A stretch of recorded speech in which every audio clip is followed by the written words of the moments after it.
ওই হালকা খাবার, রুটি তরকারি বা স্যালাড, চিকেন তন্দুরি এইসব খেতে, খেতে টায়ার্ড লাগছিল। তাই ভাবলাম আজকে একটু রেডিমেড পরোটা দিয়ে এগ চিকেন রোল বানাই।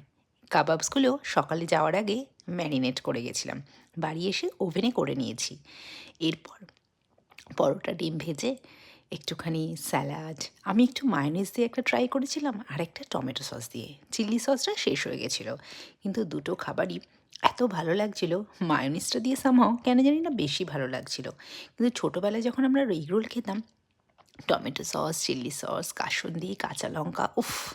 জাস্ট জিভে জল চলে এসেছিল। ভিডিওটায় এডিট করতে বসে মনে হচ্ছিল চলো আবার আজকে রাতেও ডিনারে একটু এগ রোল বানিয়ে খাওয়া যাক। কিন্তু না, আজকে খাবো না। আজকে ডিনার অলরেডি রেডি। অবশ্য ডিমই আছে মেনুতে। আজকে ডিনারে ডিমের ঝোল আছে। ডিমের ঝোল আর গরম, গরম ভাত খাবো আজকে।